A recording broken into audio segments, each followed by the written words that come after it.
here we are. Hey, Kim. Hey, Danny. Good to see you here. Good to see you here. Wow, how did we do this? I don't know. Am I in your house or are you in my house? And it's definitely mixed up. What's happening today in the world, right? It's just getting very mixed up. It's all mixed up. Yeah. But it's good to be here. So, for the people that are watching, this is recorded, it's not live. But I have Medium Kim here, and we've got some questions. This is not going to be so political. It's probably going to be more earth, more spiritual, more, we're not really sure where it's going to go. We don't know each other's questions. No. Uh-oh. I know, right? But you do speak to dead people, don't you? Well, I do. I know more dead people than I do alive people. Oh, That's okay. comforting. Very comforting. It's a good thing I'm not at your house. No, just joking. Well, actually, you could talk to some of the ghosts I have here Oh. and tell them I do believe that there's a cat in the house. Oh. A cat spirit. I think the Right. the the gentleman who passed away in the house, Yeah. original house, I think he had a cat. Uh-huh. And my dog does not like cats. And Uh-oh. so I have to keep telling the cat, quit scaring my dog. And then it's good for a while. And then Oh. but cats, Well, yeah. they're only They good for a little while, and time. then they start playing. And you could have a couple different energies doing that with your dog too. Yeah, Mm-hmm. I think so. I see your cat does like your home though. You know what? I bet it is, honestly, is that it loves your energy and wishes to be part of the family. Like this is my home and now you're my family. I think that's what the cat is feeling like. You're my Really? mm-hmm. And I like spirit cats because I don't sneeze around them. That's good, yeah. All right. So, what should let's pull an oracle card just to start off with, and then what we're going to do is we had homework assignments. We each have 5 questions. We may get to them, we may not. Some may be really silly. Some may be not answerable. And we're just going to try to keep it a little lighter and not so heavy, not so heavy. All right. Sounds good. We good? So let's just pull an oracle card and see where Uh, I have my nice cards. I love these. Or Ganesh. I guess you say Ganesh. Ganesh. Yeah. These are so lovely. They're beautiful. They look great. And I'm going to just stop at the first card I see. Perfect. And it is healing. Oh. So look at that beautiful card. That's great. Look at the colors. The thing about the blue and the green.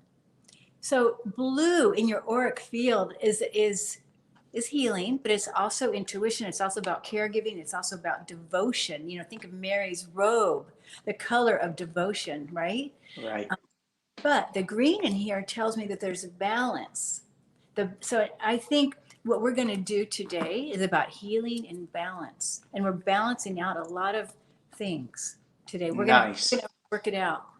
Nice. Good. I love that. And you are a hospice nurse, so that card fits really well with you. Yeah.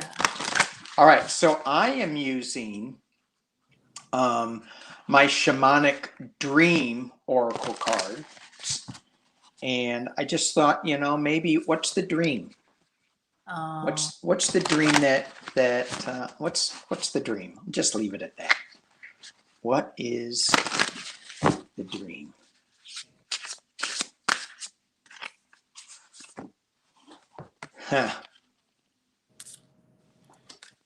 And I got in the hand. Oh, wow. Beautiful. And it says, I got to read this again. The universe is your partner. Oh, my goodness. I know. So we're talking about healing energy, and we're talking about, the different colors that are available to us. And this card had none of those colors in it, but know that it does have the gold. And you were talking about, Mary and her healing blue.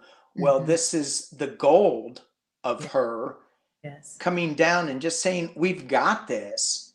You just have to look to see what's in your hand. Yeah. Sometimes we're not even looking what we have. That's right. Or the gifts, right? Yeah. We're getting and giving. Yeah. Right. Ooh, and I like the red there for grounding. Oh, yeah. Right. Beautiful. So. And you did that card. When you pulled that card, I got chills on it. Really? It's a very scary card. With the good chills, the angel bumps. The angel. All right. So I do have a question about angel bumps. All right. Angel bumps. And yeah.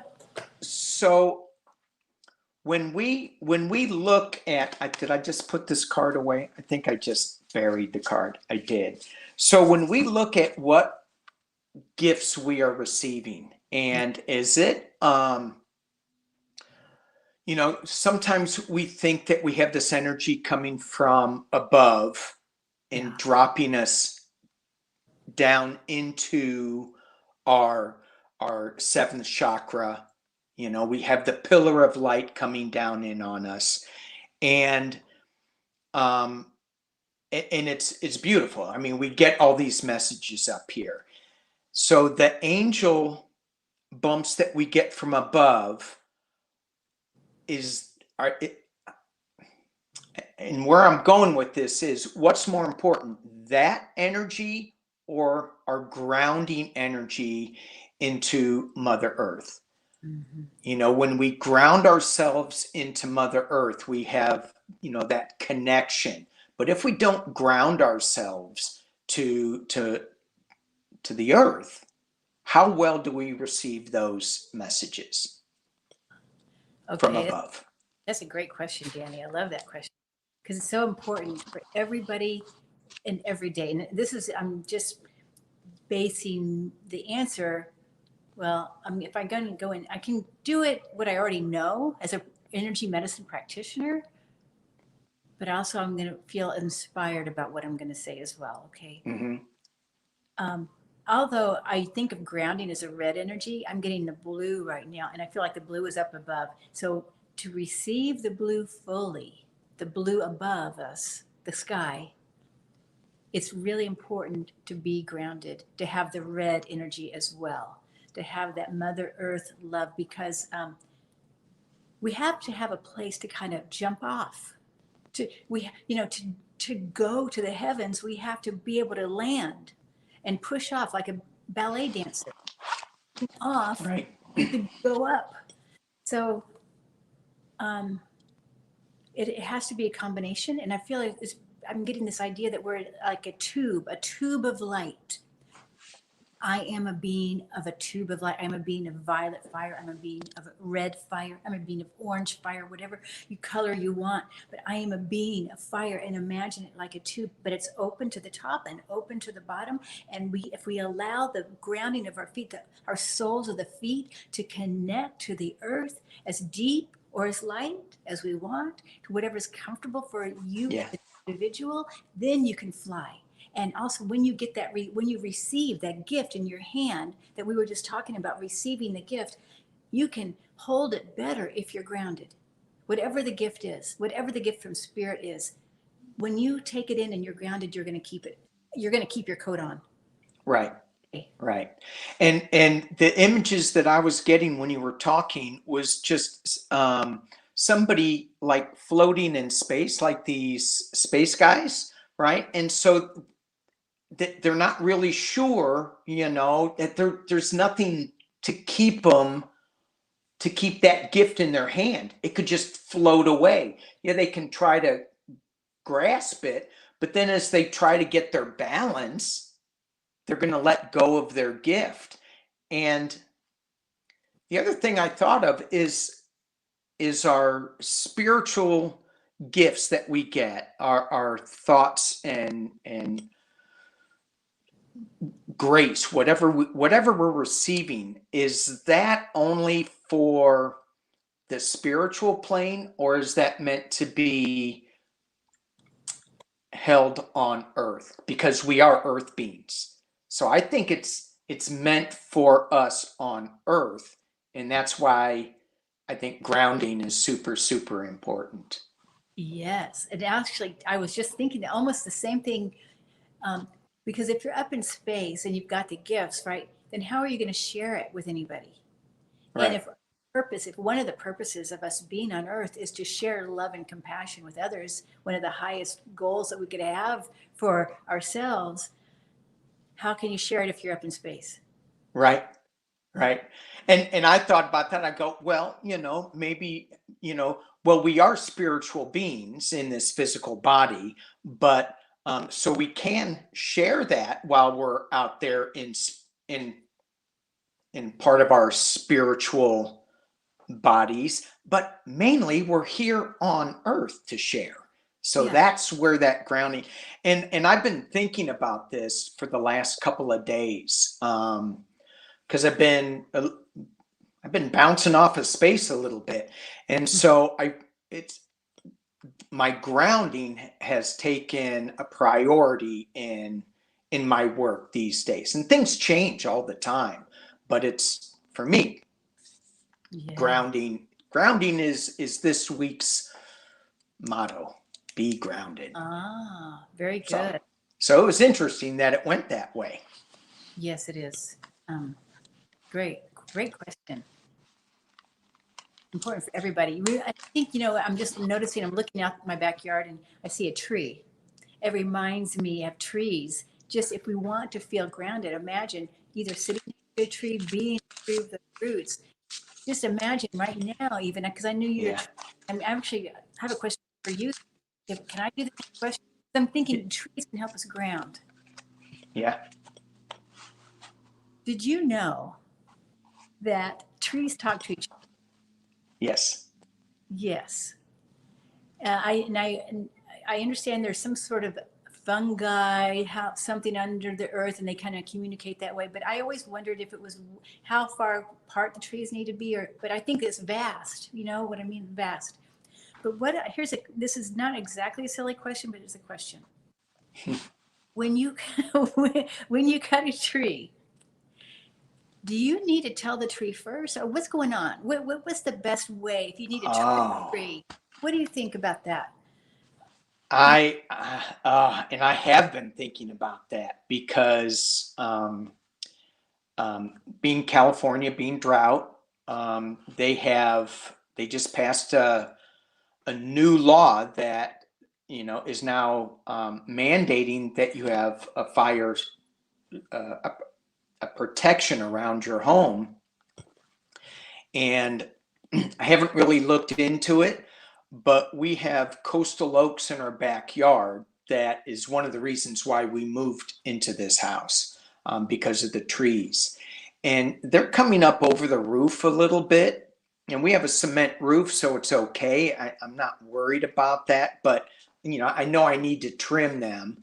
And so when I do trim them in the past, I go, hey, it's, sorry, I do talk to them. I say, hey, I'm just gonna trim a little fingernail off of you, and I hope it doesn't hurt. But I think if you, and this is going to go out into woo-woo land a little bit, but I think if you talk to them and let them know that, hey, this is what's going to happen. This is what I'm doing. This is why I'm doing it. I do feel like they kind of say, okay, that's just like a fingernail and it's not going to hurt. Yes. Now, this new trimming that I'm going to be doing, it's not a little fingernail. It's kind of big. And so I'm real worried about that. So it is going to be something that I go and kind of connect with the trees. I do that anyway because it is so grounding, and I do feel my grounding going around through the roots and interconnecting with them.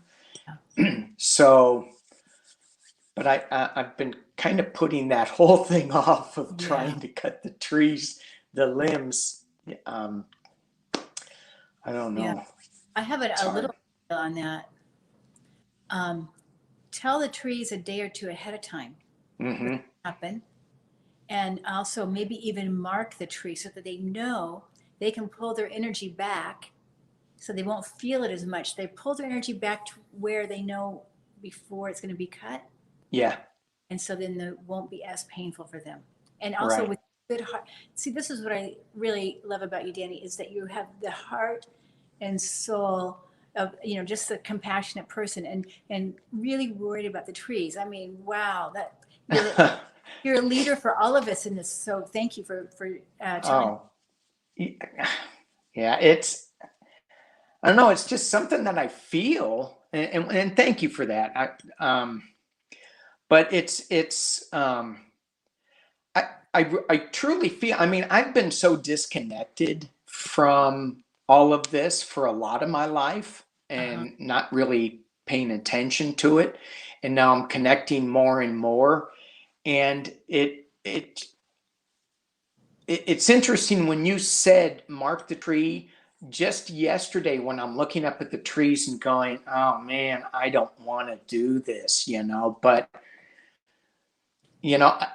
I would also not want a spark or something from my trees, or my they're not my trees, but my energy circle, whatever it is, to create more damage than need be. So I am going to trim them, and I was thinking that same thing, well, they already know it's coming because I've been talking to them, but I thought about marking them too. Oh, good. So yeah, it's here it is.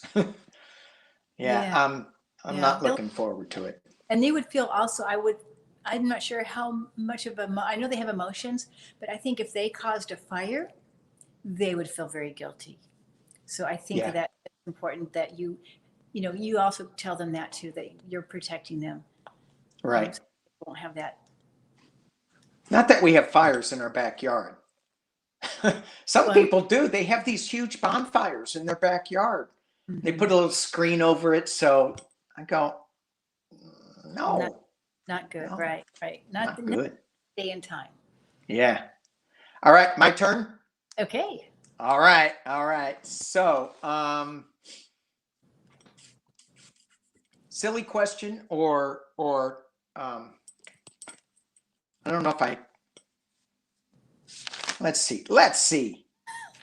Okay. We're just gonna go. Here's one that we're gonna stay on this same thing. Asking your angels, when you feel so stuck that you're going, I don't have the connection anymore. I'm not feeling anything. You got all this gunk either happening to you, you're focused too much on it, like the political climate that we got out of. So much of us were just stuck in there. What do you do to get out of that funk so that you're now able to ask your angels questions and help and stuff? Yeah. Do you have some tricks and tools? Sure. Well, first of all, no, even if you don't feel like you're connected to them, they're still there for you. So never forget that part. They're always trying to reach us no matter how much gunk we have around us. But especially if you are talking to them, they are closer. It's very obvious that they are, you know, the people that I see, you know, when they're talking to the angels, they're just really close by. But so for me personally, moving helps unstick. Yeah. Move around, whether it's taking a walk, whether it's swimming, yoga, whatever, anything that you move. When you're moving your body, you're moving energy. And again, you're thinking, if you're wanting to get unstuck from a certain emotional, you know, the etheric field of emotions or mental etheric field that's stuck, then if you move one of it, like the physical part, that's going to help the mental and the emotional. Yeah. Uh-huh. Yeah. And so, yeah, any kind of movement. To me, I like to dance. So dancing is great. Put on some music. It also helps, you know, move energy. Music does. Of course, I like to do energy medicine. I do my tapping, you know, grounding, do, you know, all that stuff. Figure eights. Figure eights really help move energy. Sure. Clearing your chakra fields, Clearing, you know, it's great.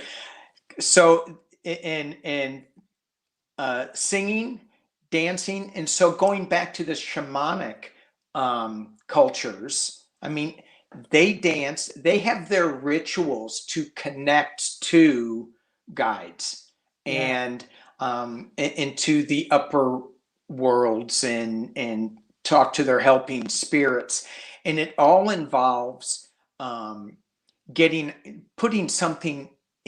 it in your body, physically moving. Singing, it can be just a tone, a note, you know, to change the resonance in your body. Absolutely. But what we do is we just stay in stuck land and go, and I go, well, that's not helping. So it's like, yeah, get up and dance, put some music on, dance, get out of your way to allow some things in. So you know, that reminds me too, even if you feel like not moving, even if you just turn on like YouTube singing bowls, right, that really energy, you know, sound healing, and you don't have to do anything, just relax. Right. And so the question, if you were in this stuck funk, stunk. If you were in there, what about if you just go, okay, I'm just going to meditate out of this? I would probably, maybe, I think it might be a little harder if you just meditate out of it. I agree. I think you have, again, I go back to movement first. I mean, even when you meditate, even if you just get the wiggles out, you know, anything to shake it off. Yeah. Also avoid whatever it was that got you stuck in the first place. Run away. All right. Well, let's see what the shaman cards have to say about that. Okay. You know, so if you wanted to pull, you know, an oracle card or something, what is this?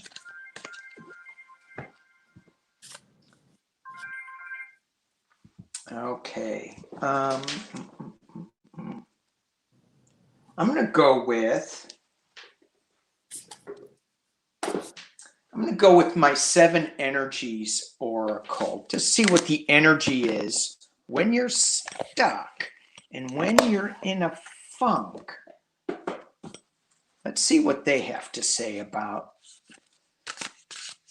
getting ready to listen to your guides when you don't feel like they're around. Oh.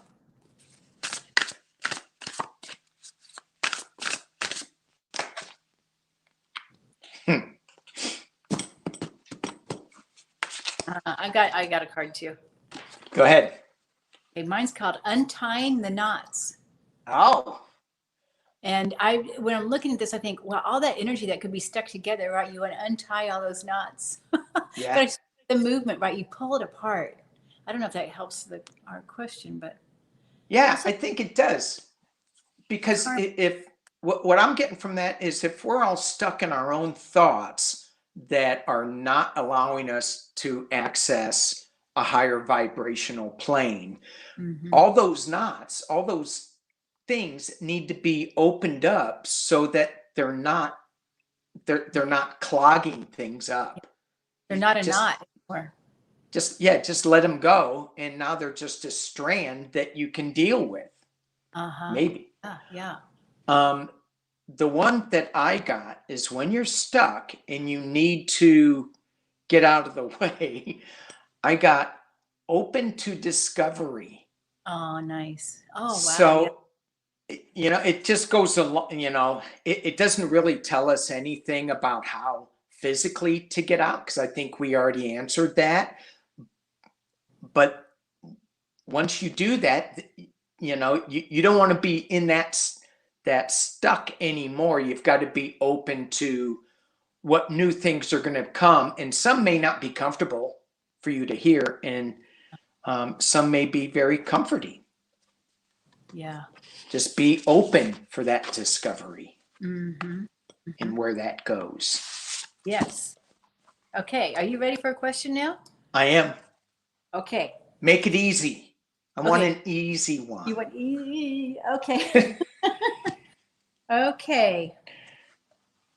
Okay. Well, this might be sort of easy, but as when people pass, or after, well, actually during the passing or during the transition, and then after transition, oftentimes birds come around to give us messages.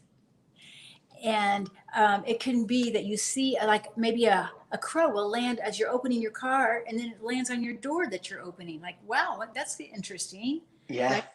Or hawk will show up, or feathers. You find feathers. Cardinals are common. Robins and cardinals are very common. Butterflies, anything that flies, dragonflies, that go from this world to the next. So there's a lot of that kind of energy after somebody dies. And I have a story in that. I don't know if I want. There was a man. Okay, I'll just tell you real quick. There's a man I knew. This is about 5 or 6 years ago. And when he was actually a chiropractor. And so I went in. And he was going to, do some work on me. And I saw him. Very first thing I saw a hawk on his shoulder. It was a spirit hawk. I saw it on his shoulder, and I just thought, wow, this guy is. And I felt like a lot of Native American and Indian energy with him, and this hawk. And then he actually died maybe like a year after when we met, maybe 2 years later. Okay. And he died from colon cancer. Now, one day, I know this is going to be kind of a little too much information, but I was going to get a scope. I don't even want to say it, right? But you're checking the colon. All right, so you go in. I don't know, is that a bad word on YouTube? No, I don't think so. I don't think so. It was just your presentation. I don't even want to say it, scope. Yeah. So I was walking my normal walk, and I saw a hawk. And it was a place that I would not see a hawk normally, but I saw a hawk sitting in the tree, and it was that day, and I knew that meant that he was gonna, he was just telling me he was gonna be there or whatever, just that. I just knew he was there for that. And just like, and I felt like it was okay, but it was just like, okay, he's watching out. Yeah. Yeah. So that's my story on that. But and I found a hawk feather later too, when I knew it was from him as well. But anyway, so my question to you is, how do those birds? Now this is a little bit hard. This may put you on the spot. How does spirit work that way to get a hawk to show up? You know what I mean? Or drop a feather? Or how does that happen? This is not an easy one. I told you.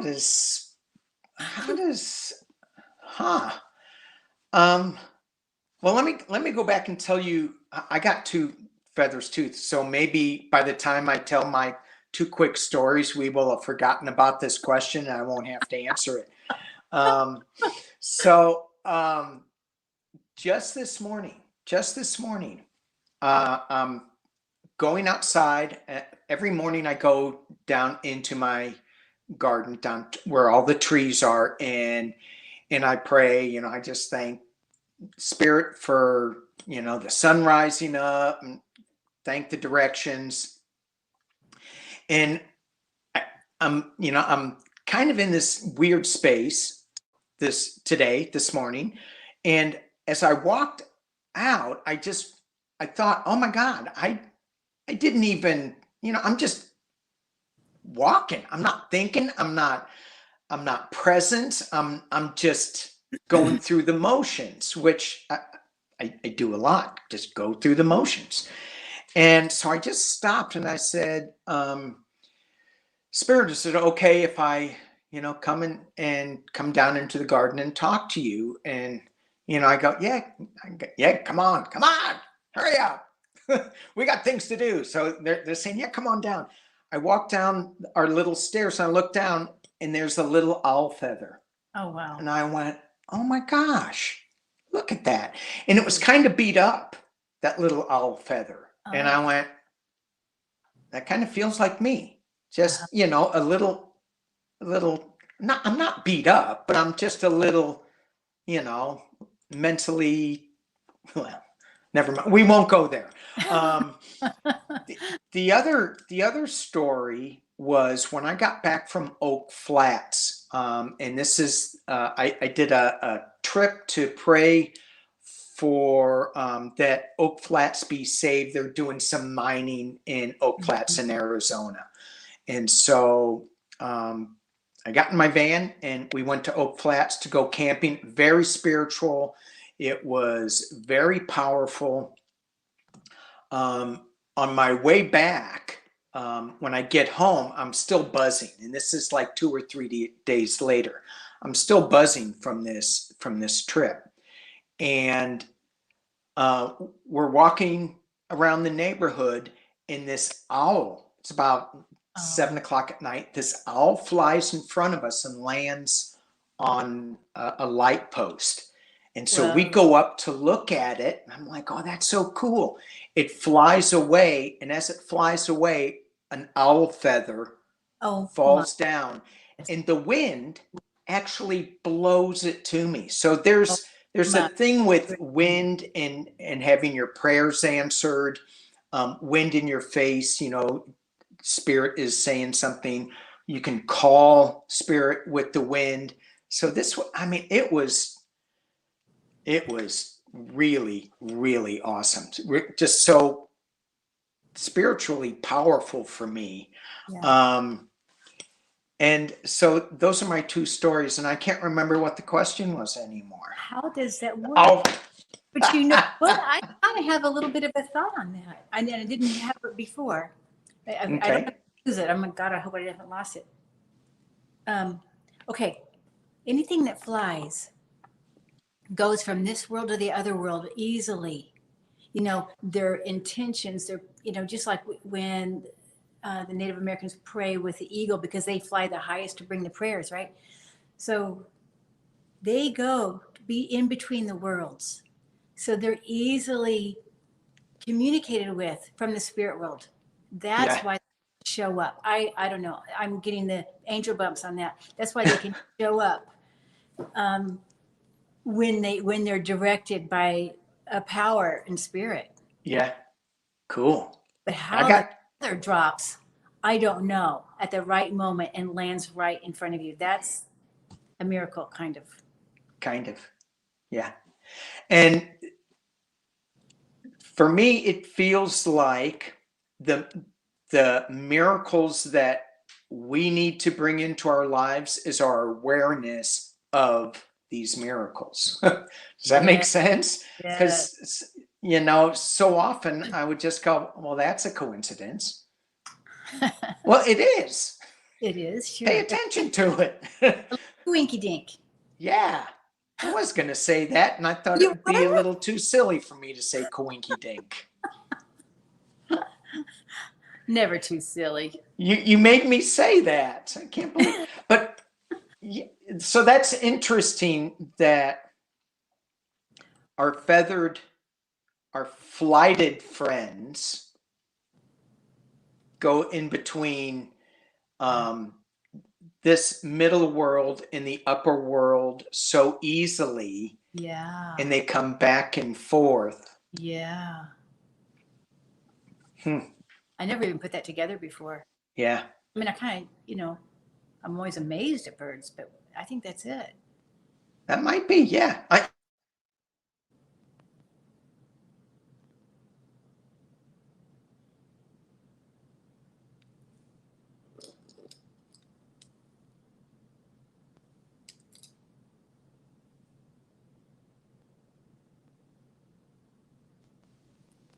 I'm back. I'm back. I had a chance to look at my questions when you were gone. Oh, good. So I don't know what it is, if it's Mercury retrograde, if it's the solar flares that are hitting us right now, or if it was angels just saying, you know what, think on that question and let it be for each individual person. You don't need to talk about it anymore. Wow. Because that was a coincidence. Yes. Whoa. All right. Whose turn is it to ask questions? I think it's your turn. Okay, we're at 35 minutes. So do we want to ask one more apiece? I guess I could do a kind of I don't know if this is easy. It's a silly one. I have a silly one, but okay. Yeah. But you go first. Okay. This is going to be short. Okay. You're in Texas, right? I am. And you're a medium, right? Yes. Okay. It's not small or large, but it's just medium. Yeah, just medium. I know, Okay. and you're in like a huge, large state that doesn't have any power. Oh, yeah. Yeah. Anyway, so speaking of music and dancing, I was watching a show on Janis Joplin, and we had talked about this, and I said, hey, maybe we can tap into the energy of Janis. We're not going to do it. Not Janis. Okay. Well, you could if you want, if she wants to come in. Okay. But one of my favorite musicians, the great Stevie Ray Vaughn. And so I said, maybe Stevie has something really short to say. And so I tapped in a little bit and I got something from him. Oh, you did. And it's real short. Yeah. It's really short. And what he told me, so this isn't really a question, but it is, but you'll get to answer it if he says anything to you. What Stevie Ray said, he goes, just jump right in. Just get into it. Get into the flow. Don't sit around and go, oh, is there something I should be doing? What about this? And I got the image of him walking on stage to do a sound check. And so normally when people, musicians go on stage and do a sound check, they'll go, they'll tap on the mic and go, hey, is this thing working? That kind of goofy thing. And they'll go testing 1, 2, 3, how are the levels, this and that. He comes on stage, picks up his guitar and goes into this 10-minute blazing guitar piece. And it's on tape. It's all recorded. It's all recorded. And so it's that feeling of just jump into it. Just get into it. And don't worry about if I mix up or something. Your band is going to follow you. Your band is going to be supporting you. And the band is my band of angels. So that's what I got from Stevie Ray Vaughn. And thank you so much. Wow. Well, I just heard that we are all teachers. Before you even said what he told you, I just heard him say, we're all teachers for each other. Like we help each other teaching. And I guess it doesn't matter how clumsy or whatever we are, but we still teach each other. We can teach the good or the bad, right? It's still a teaching moment. Yeah. Right. Yeah. And I don't know if he was a teacher. I know he had, a lot of struggles in his life, with drugs and he was just getting his life back together again. He kicked drugs. And so there's a teaching moment in his life, to just live life by the drop, as he said. So wow. Teaching moments, that's cool. We are all teachers. That's right. Jump right in. That's right. Jump right in. We're all teachers. Exactly. Don't be shy. All right. let love and compassion guide you, and then your lack of confidence, then let that go away, because if you lead with love and compassion, then you got it, right? Yeah. Like, yeah. Yeah. Yeah. And just pigtailing off of that, love and compassion. How do I know if I'm on the right path or not? It's when I think back and I go, well, am I doing this with love and compassion? And it's Yeah. also about love and compassion for the earth. You Yeah. know, when Yeah. we buy single use items, you Yes. know, or how's that love and compassion for the earth? Absolutely. You know, we Yeah. got to have things that we can reuse, and not just this disposable economy for convenience is killing us. Yes, I know. Man, And here we are in America doing that, right? One of the yeah. worst. And that's another show. Yes, I have a big question, but I don't know if I want to get into it. But here's just a silly one. Okay. Is it true that Herkimer diamonds are a girl's best friend? No. Okay. Okay, I agree with you. No. Did you know that Herkimer diamonds have 18 facets? They're double pointed. It's actually not a diamond, but they're double pointed quartz. Oh. And it's about, the spiritual meaning of Herkimer diamonds is about transparency and manifesting pure, solid light. And it improves amplification of spiritual energy. So Wow. that's what Herkimer diamonds are for. And I don't know why I came up with that question. I didn't even know what a Herkimer diamond was. I So don't either. And when you said, are they the girl's best friend? I said no. yeah. The girl is her own best friend.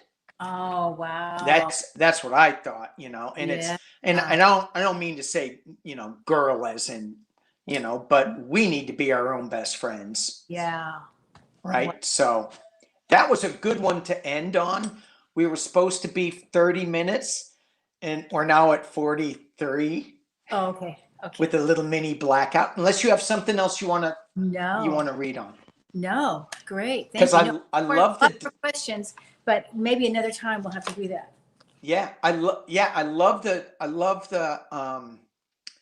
the Herkimer diamond story, the double faceted that brings, say that again, that brings. Okay.